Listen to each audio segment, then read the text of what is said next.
Welcome, everybody, to another episode of the Wrestling vs. the World podcast. If y'all are enjoying your day, sweet. If not, what the hell ever.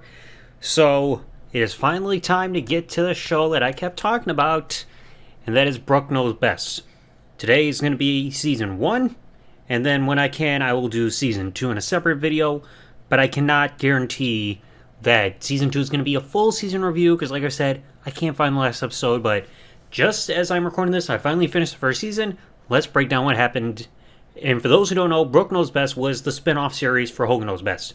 Hogan Knows Best ended in 2007. The family broke up because of the divorce and Nick's accident. So now this was a spin-off series focusing on Brooke and her whole aspirations for independence. So it's going to feel different than Hogan Knows Best because that was just a lot of focus on some stuff involving Hulk and then Brooke's music career. But anyway, let's start off. Episode 1, titled Moving In. Premise is pretty basic. Talked about Brooke moving into the new house / penthouse. And it was that one that they showed, I believe it was the second last episode of Brooke Breaks the Bank, where herself and Glenn were looking at different places to move in. So we saw a glimpse there. So it was kind of nice. But Brooke is finally moving her own place. Hulk is helping his sister and everything. And the place was shown, like I said before. And Brooke shows place to her dad saying, here's all this stuff, here's the upstairs stuff with the hot tub and the bedrooms and all that. Saying that herself and Glenn will be living there and they're planning on getting a third roommate in order to help support the monthly rent finances. Hulk is like, hey, I could be your third roommate, I can pay the rent, I won't always be there. Because of like his schedule, even though at this point he wasn't really on good terms with WWE as far as I remember. But Brooke is just not wanting her there because she just wants to finally be on her own. She moves out of the house. Let her have her own space, Hulk. He says that Linda will be okay during all this because she's a strong woman during the divorce, and Nick is still holding up in prison, so we're getting updates on them. Hulk even puts photos of himself all over the place so Brooke doesn't forget that, hey, don't forget about your daddy. Because he got so many pictures of himself to put around the apartment. Finally, Glenn arrives, and Brooke gets a call from her mom to see how the moving in process is going. Hulk has to sit down and talk with Glenn because he wants to get reassurance that, hey, nothing's going to happen between you and my daughter, is there? Because those who don't know, Glenn is gay, and he had to make sure that Glenn is actually gay instead of heterosexual or bisexual. But Glenn says on a scale of 1 to 10, he's 10 in terms of gayness. Like, he's full-on gay. There's no chance of him being with a woman again, so he's giving Hulk the reassurance nothing's going to happen.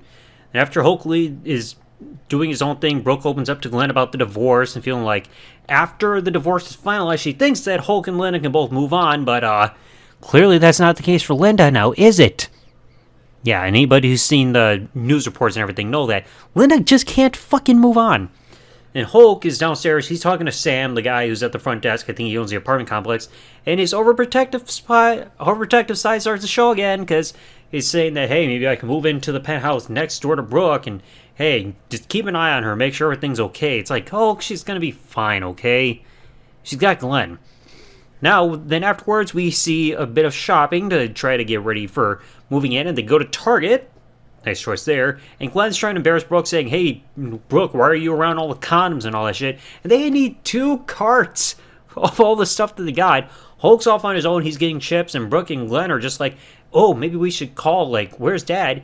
Pick up the red phone. It's like, hey, can you leave a voice message saying we're looking for a Hulk teeny and hear it over the intercom system as a prank? But it's like, it's just a weird moment. And Hulk, as a little housewarming gift, pays for all that stuff. I mean, that's got to be a lot of money, even with Hulk going through a divorce and everything. It's still a lot to pay for 2 carts for shit. They end up back at the penthouse. He still insists on moving in to help with the rent and protect Brooke going forward because, of course, he's Hulk. But Brooke's like, no, you're going to be fine. And then the next morning, Brooke wakes up and she sees Hulk trying to install these security systems, like a special lock on the door, which I think they actually got rid of because I didn't see it after episode 1. It's like, hey, we got some weapons. We got a taser. We got like this spraying mace. We got an air horn, a whistle, just for Brooke's protection in case she gets jumped by somebody. It's like, come on. Then finally the next morning, Hulk's gone. He packs up his stuff, leaves, and that bedroom ends up being for their next roommate, which we'll get on to in the next episode of this episode that we're going to come across. And then Glenn and Brooke decide, hey, Hulk's gone, yay, party, let's go stare at some boys at the beach. It's like, yeah, that's a way to celebrate. So not a bad start to the series. Episode 2, best roommate ever. Whole concept saying that they need a third roommate to help pay for monthly costs, and they're doing the whole interview system. Well, Hulk, right at the beginning, is calling Brooke and Glenn, just they're looking for a roommate, and he's like, don't you guys have any friends to call and all that shit? It's like, no, they tried. Nobody else is willing to move in. So Glenn decides, hey, why don't we just post some flyers around? And Brooke decides to do so through Microsoft Word on her MacBook. I was about to say MacBook Pro, but there's no guarantee because you couldn't see the front of it to see if it said MacBook Pro on there. But she's making a flyer on Microsoft Word. It looks so bad. Then they're putting up flyers everywhere, like around street corners and poles. They do so inside of a gym, like for an advertising bulletin board. And the gym owner points out on the sign saying, hey, it says no freaks apply. That doesn't work. You're in South Beach, damn it. Like, that's not going to fly. You're going to... Good luck trying to find somebody who you declared to not be a quote-unquote freak in South Beach. But they start going through the application process with so many people, and it just does not go well across the board. Yeah, one guy who struggles to speak English, like he does not understand much of anything that Glenn or Brooke is saying. One doesn't even know who Brooke is, even though she claims she's a musical lover, but she says she doesn't look into the people that create the music, so she doesn't know who Brooke Hogan is or Paul Wall or any of them. One is too much of a party animal, aka a slut, necessarily. One's too into politics. And then one guy has his interview cut short because they asked him, what's the most wild thing you've done? He said, I've had a threesome. Then they start talking about threesomes, like experiences, and then Brooke just completely throws him out. It's like, okay, this is too weird. Throws him out and then talk about, hey, Brooke, have you ever had sex? And she's like, I'm never having a threesome. But Glenn's like, I'll pull it out of you one day. Yeah, right. So now, after the commercial break, Linda, Brooke's mom, finally comes over, and she's blown away by the place. Surprised how big it is. She sees the hot tub upstairs, but then she's like, wait, is that a condom in there? And she gets grossed out and walks away when they pull it out of the hot tub. It's like, why is there a condom in the tub in the first place? Glenn. Then Brooke and Linda decide to go out to the beach. They start talking, seeing like how things with the divorce. Linda seemed okay, but then after some talking, Brooke saying, don't worry, I'm here for you. Linda gets emotional. She's like, I don't want to talk about this anymore. So, because she doesn't know what direction to go with her life due to the divorce. And it's clear even to this day in 2023 because you still keep talking about Hulk. It's like, oh, Hulk, he broke the marriage. He broke my trust. He did this. Like, woman, move on. You're divorced. Go move on with your life. A couple days later, now in the timeline, Brooke lets Glenn know, since he's on the roof, that they finally have found a third roommate, Brooke's friend, Ashley, who's been her childhood friend. We saw her in the Hogan Knows Best precursor special, which I referred to in a few episodes back. And she might have been in Hogan Knows Best, if memory serves me right, but I do know they also had at least one True Hollywood Story documentary on the Hogan family. And you saw Ashley in there. She was talking about like how she would get some things for Christmas, like she got new clothes and a new toy, and then Brooke got a shitload of stuff at his child because Hulk spoiled her. So showing that, yeah, they go far back for a while.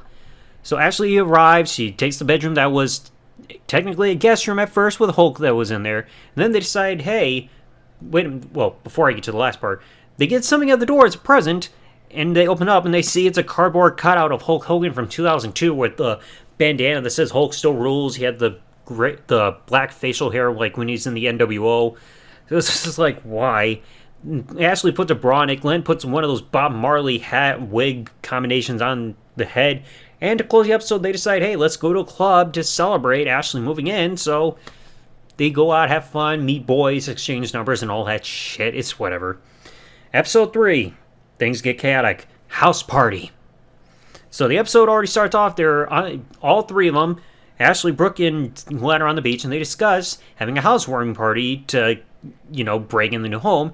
Brooke talks to a couple guys that she sees on the beach. And one of them she ends up having a crush on. They kind of do like kite surfing a little bit, I think.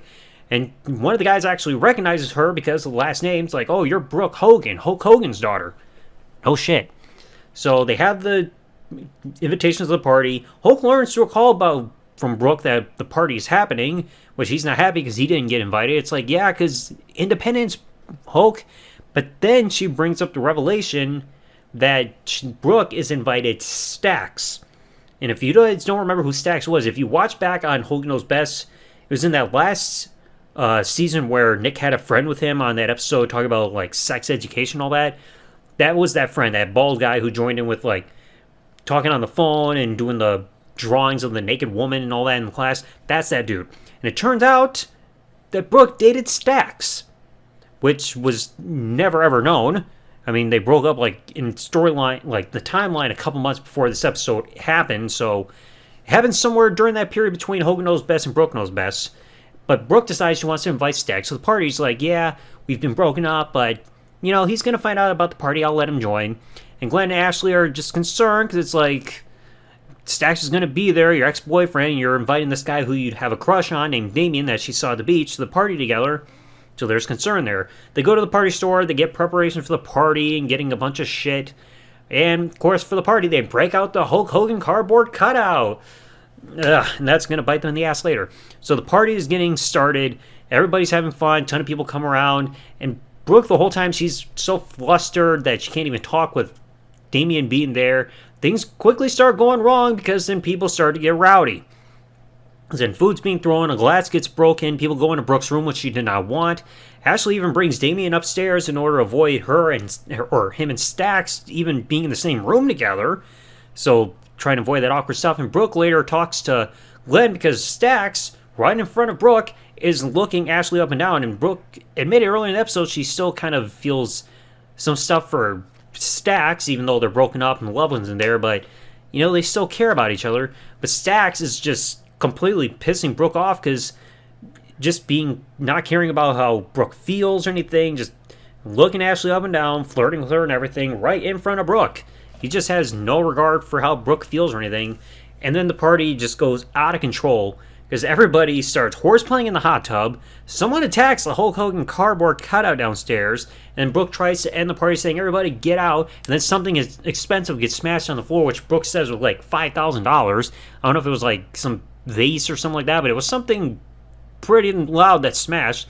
And then security comes upstairs, says that they've been getting some complaints about the noise. Brooke's like, I'm sorry, I'm kicking everybody out. So everybody's gone, Damien leaves, and right as the episode ends, Damien actually comes back, kisses Brooke, and leaves. And of course she faints on the floor. She's like, oh my god. Like, come on, Brooke, you've been with how many guys? That's nothing new to you. Episode 4, Spring Break Smackdown. This one gets a little wild. So Hulk checks up on Brooke and learns that she's been invited to co-host a party in Panama City for spring break, which Hulk's like, oh, that's the party, everybody gets wild. Why don't I join? I'll bring a friend. And Brooke reluctantly agrees, but Glenn and Ashley are not happy. It's like, no, this was supposed to be our spring break and have fun. She's like, no, he's got a friend. They'll go do whatever and get out of our hair. You wish. So they arrive to the location, and we find out which friend Hulk brings, because he gets in the red Ferrari with Brian Knobbs. Oh, boy. And they still cannot spell Brian Knobbs' last name right because they keep spelling it with one B instead of two. And during the whole montage where they're going around the red Ferrari, you hear them playing Cherry Pie by Warrant. I mean, I gotta approve of that. It's a great song. Then Hulk and Knobbs, they get to the party, which everybody's not exactly thrilled about, but the partygoers are happy to see Hulk and Knobbs. Yay! And Brooke reveals they'll be judging a hot body contest. But Hulk and Knobbs, while Brooke and Ashley are getting talked to by guys, both of them intervene to the guy's talk, and Knobbs slaps the guy so hard in the back that it leaves a handprint. Like, smart move there, Knobbs. Why didn't you just stick his head in your armpit like you did with the wrestlers? So then they're doing the hot body contest. Hulk and Knobbs are just standing out there in the stand area almost, just cracking jokes about every person that's posing for the contest and all that shit. And some of them are stealing Hulk's mannerisms, like pointing and ripping the shirts. Hulk and Knobbs decide, hey, can we get into this? And they end up being last-minute additions, which everybody's just embarrassed about, but the crowd's going nuts. Like, Knobbs is just posing around and everything. Hulk's ripping the shirt, and Brooks decides, hey, my Uncle Knobbs wins. He gets it. Then you see Glenn get thrown into the pool, and Hulk's decides to pants Knobbs in front of everybody. Thank God for the censors. So now they get to another party, and it turns out to be a foam party at this place called Fred's. And Hulk and Knobbs end up passing by there conveniently in their limo. They see, oh, Brooke's there with the foam party. Driver, let's go see what's going on there. They intrude and everything, and Brooke asks them to leave, and you'll see why in a bit. But foam starts covering everybody. There's chocolate syrup all over the place. It's a mess. The reason they left was because they were promised the next day that the trio, Brooke, Glenn, and Ashley were going to have a play date with Knobbs and Hulk. So the trio was woken up in the morning, and Knobbs and Hulk decided to go in and give a wake-up call to Glenn by just jumping on him while he's still laying in bed and covering him with whipped cream and shit and everything. So, yeah, great way to wake up. And they decide, hey, today, our play date, we're going to go to the world's largest maze, which sounds like fun. But it's kind of a weird thing. So it's Hogan Knobbs versus Ashley, Brooke, and Glenn, trying to see who can get to the maze first. The wrestlers go off and they got a bit of a head start because they're older and slower, and they can't find the exits. So Knobbs and Hulk, after a bit, get so many dead ends and getting pissed off, they decide to cheat by crawling under the walls and to finally get to the exit. And unfortunately, the exit they go to has a sign that says emergency exit / give up door. And they think, oh, hey, we won. But there was a problem. They had white stuff, which was residue from the gravel that they were rubbing on when they crawled under the walls and everything, still on their elbows and clothes and everything. So the trio decides, hey, you guys don't win. And as a result, they got to go off doing their own thing, because if Hogan Knobbs actually won this, then they get to decide the plans for the rest of the day. Because they were cheating and they were caught with the residue all over their bodies. Yeah, you guys cheated, you lost, screw you. They left. Hulk and Knobbs are just not happy. It's like, man, why didn't you just clean yourself off? Let's go to a bar. And that's about it. All right, episode 5. Halfway point of the season. Brooke's extreme boyfriend. So the trio goes off and they're taking part in watching this charity boxing event. And Brooke gets an eye for one of the boxers that's actually in the second fight of the night. And this guy that she gets an eye for actually wins his match via referee decision. And this guy ends up having a wild lifestyle in terms of stuff he likes to do, kind of a daredevil. But there are going to be so many turns taken with all this. So they go on a first date, and the guy, I believe his name is Keith, takes Brooke wakeboarding for their first date, which Brooke gives up on because she can't even get started by getting on her damn board, because every time she gets pulled, she just front flips over and over, and she's like, yeah, I can't do this. They leave it.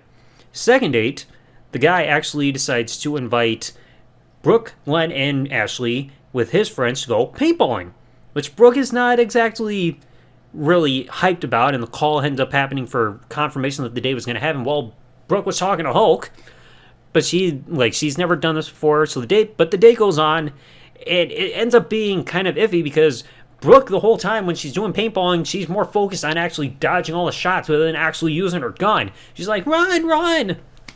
Like, the old saying goes, you miss 100% of the shots you don't take. So it's like, how are you supposed to survive and everything if you're just running? You're not going to get any eliminations there. Then Brooke decides, hey, I did your stuff. Why don't we just go on a normal date? So their third date, she goes on a dinner date. But the problem is, as soon as the guy shows up to pick her up for the dinner date, he's got a black eye because he had another fight. He's like, yeah, it's okay. You should have seen the other guy, though, that I fought. He's in a lot worse shape. So they did sit down, have a romantic date, and the subject of the divorce starts coming up again because the guy asks, are you more of a daddy's girl or a mommy's girl? But Brooke says that, no, she loves her parents both equally. She gets a bit more closer to her father, though, because Hulk, daddy's little girl type of thing, and talk about how the divorce has just been really tearing the family apart, of course, but it's just been affecting her everything. And then the fourth date happens. And it's where things finally come to a close because the trio get invited to join this guy on a reptile farm. And Brooke gets uneasy because this guy Keith ends up getting into a pen and wrestles around with an alligator. And as soon, he's petting the alligator, riding on the back, and even temporarily has his chin and the held open jaw of the alligator. And Brooke's just like, I can't do this, and walks away. And that's enough for her to decide, yeah, this relationship ain't gonna work because this guy's just too dangerous, too much of a liability, can't watch it. And she breaks up with him and walks away. I mean, can't really blame him because somebody can only go take this shit so far without saying, okay, no more. So it's like their lifestyles just do not clash. Now, episode 6. Oh, boy. Oh, this was a rough one. The Guest from Hell. So the concept is that Glenn, Brooke, and Ashley are relaxing on the roof, trying to get some sun, and Glenn confides to them saying, hey, my friend Ray needs a place to crash at for a few weeks because his house is getting renovated. So this guy Ray comes in, and the big thing you see right off the bat is he is a gamer. And you see some of his accessories when he brings in the Master Chief helmet, a Mario hat, a Star Wars lightsaber, stuff like that. And they notice tattoos on his body. Like they say, oh, you got the Apple logo on your left hand, but they did not recognize the Legend of Zelda Triforce on his right hand? Are you kidding me? So then they say, Ray, you can stay in the common area, like sleeping on the couch. He rearranges everything with his gaming stuff, and at one point, Ashley and Brooke come home, and he's having that whole "you're affecting my focus" shtick while he's gaming and everything. I don't know what he was playing, maybe Call of Duty or something like that. And he's telling them, hey, he games during the day, works during the night, has no social life. I'm listening to that, and I'm like, shit. Really speaking out there, you jack off. So it's just like he's telling them, hey, be quiet, I'm focusing on gaming. It's like, you're in their home, Ray. Don't be a jack off. So later on, Hulk's calling the house. Ray answers the phone. He's not really being the most respectful person because he doesn't realize that he's talking to Hulk Hogan, the father of Brooke, which Brooke gets pissed off. It's like, how could you talk like that to my dad? You're just not even talking to him like a normal person. So then Hulk decides to call in a friend to check on Brooke to see how things are going and this Ray guy and all that, because Ray made the mistake saying that he lives there instead of saying, hey, he's temporarily there. We can also see the following morning where Ashley and Brooke are having breakfast, and they see Ray is sleeping naked on the couch. And for whatever reason, Brooke decides to take a picture of it. Why? Now, who is the friend that Hulk called up? My name is Al Green. Yes, the very same Al Green from WXO, and we've seen him before in past episodes of Hogan Knows Best. So he's coming along. He seems like he just wants to see other places, but he's actually making sure this Ray guy isn't going to try to get with Brooke, and he assures Hulk that, hey, nothing's going to happen, not the kind of guy for Brooke. But things get progressively worse again because Brooke and Ashley come home at one point and find his whole living area a complete pigsty with food on the floor, uneaten food everywhere. It's just a complete mess and they can't take it. He's even got her brush for some damn reason. And then what really pushes Brooke over the edge was that at one point he comes home 3 a.m. with a woman, and he's trying to turn on the hot tub, but he doesn't know how, so he wakes up Brooke at 3 a.m. because Glenn is not there. Says, hey, help me turn on the hot tub. She gets up, turns it on, but then his date needs to borrow a swimsuit in order to relax in the tub because she doesn't have her own, and Brooke calls Glenn on the phone, leaving voicemail saying, you gotta do something about Ray, because he's driving me nuts and waking me up at 3 a.m. to fix turn on the hot tub. Either you set him straight or you kick him out. And then right before they go to commercial, Ray has the audacity to ask his date, so what do you think of my place? Dude, you're clearly trying to show off. You don't lie to women, because eventually those lies are going to catch up to you. So then finally, after this, Brooke then, after one of the last breaks of the show, Brooke discovers that somebody used her bathroom, because there was piss all over the place, and it turns out it was Ray. She's like, Ray, there's pee all over the place, you're a pig. And they finally have a meeting without Ray in the bedroom. They decide he can't stay here. And Glenn is like, I can't kick him out, he's my friend, I've known him forever. And so then the next day, they sit down, let me backtrack just a slight bit. Because this whole episode was just nasty. Brooke is trying to clean her bathroom, and she calls Hulk, saying that this whole living situation is not working with him, saying you just gotta be straightforward and kick him out. So the next day, Brooke and Ashley sit down, talking to Ray outside, and break the news to him, saying, hey, you gotta find somewhere else to go. And he's like, oh yeah, okay, I've been an ass, goodbye. We never see him again, thank fuck. Episode 7, Brooke's first prom. Brooke's never been to prom before, and she's working with this organization called Becca's Closet, which was about a girl who would collect prom dresses and donate them to women who needed prom dresses that could not afford them. And unfortunately, the girl that was starting this organization, which later got taken over by her parents, was killed in a car accident. So Brooke is working with them to help keep this thing going, helping girls find the right prom dresses for them. And one family was really appreciative of it because one of the girls, both of her parents, that was getting a dress fitted for her, both of her parents were unemployed. So it was like great charity work. And then they decided to work a deal there saying that whoever wins an auction gets to take Brooke to prom with her, or with him. So they're doing a whole auction. This guy named Eddie wins. So he's going to get ready to do the prom and everything.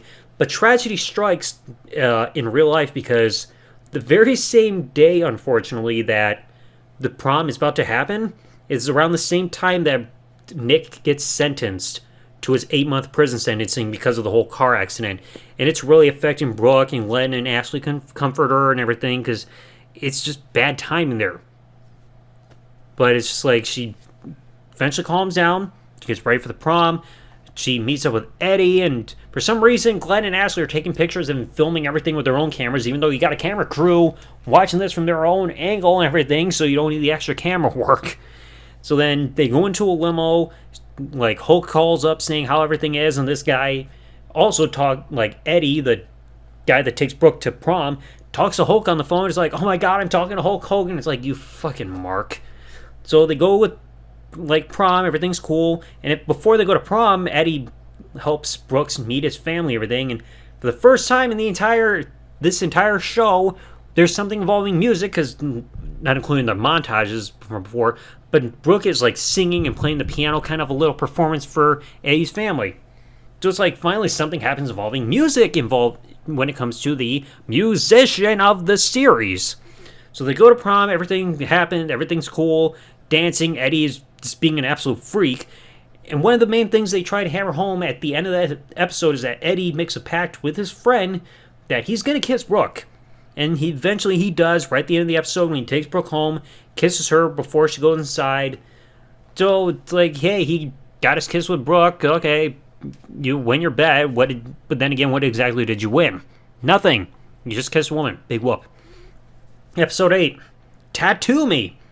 And this was kind of a thing that you kind of saw a foreshadowing of just a little bit in terms of teasing within the show's intro, because if you watch the intro, you see Brooke going around doing different things, and during one part of the sequence of the intro, she's outside a tattoo parlor sign. She's like, oh, I want to get a tattoo. Well, it's going to happen here, because at the beginning of this 8th episode, Brooke's making breakfast in the morning, and the trio gets visited by Linda. And they talk about saying Brooke wants to get a tattoo, which Linda's not exactly on board with. It's like, no, you don't need a tattoo, even though Linda's got one of her own. Brooke says she wants to get a musical note, doesn't know where to get it, and Linda's like, why don't you get it on your lower back? It's like, no, because then it'll be a tramp stamp. So then Brooke is still getting nervous about this. And they get to the tattoo parlor, and she's freaked out about the needles to the point where she almost bolts it out of the tattoo parlor. But then after being calmed down, she's like, okay, I'll get it. And she gets a small little musical note behind her right ear. So it's like, okay, something simple related to her love for music. But it's like, this was 6 minutes into the episode, so you still got another 15 minutes to kill. So how do they do it? Well, Hulk, he's in Los Angeles, because at this point they're rebooting American Gladiators. He calls Brooke saying, hey, why don't you, Glenn and Ashley, come out to LA and join me on the set? She's like, yay, but there's a problem. She's nervous that Hulk's going to find out about the tattoo, and Glenn suggests, hey, why don't you wear a neck brace and claim you're injured in order to cover your tattoo there? Well, I mean, if she was a wrestler and selling kayfabe, then yes, that would work, but she's not a wrestler, even though she would later spend time in Impact, but she didn't sell anything. So, yeah, that's going to totally work.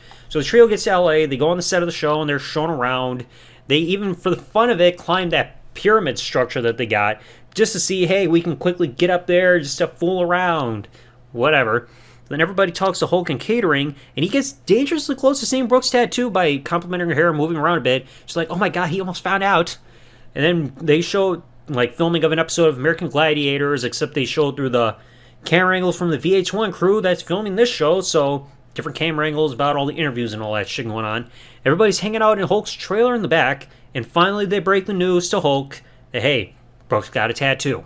It's like, you can't hold this secret in forever. And Hulk isn't exactly happy about it. You can tell he's disappointed, because A, it's like he wanted it to be run by him, of all things, even though it's just a small tattoo Hulk, and it's involving music, her true love. And because it was like, okay, you had your mom there, she was involved in this, but I feel left out from this whole experience. I mean, eventually he cools down, it's like everything's okay.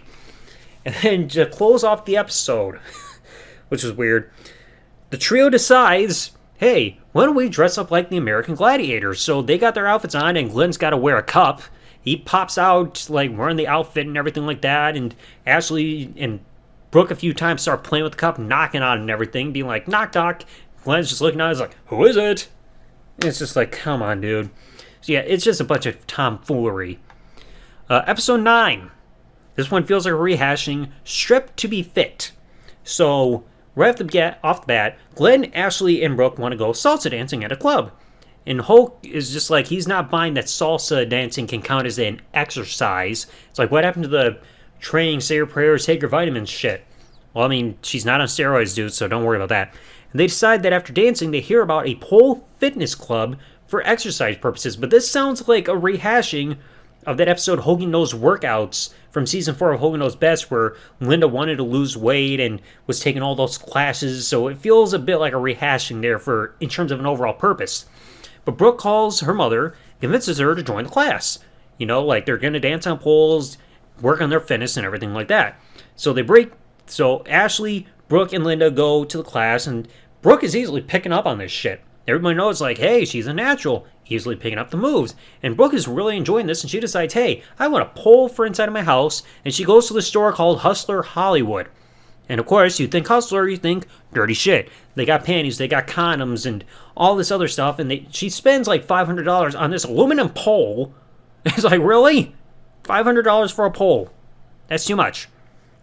But then she states that, don't worry, I'm not going to use this and do stripping for a living unless my music career doesn't work out. And then they show that whole outer shot at the front of the store, and Linda just screaming, Brooke!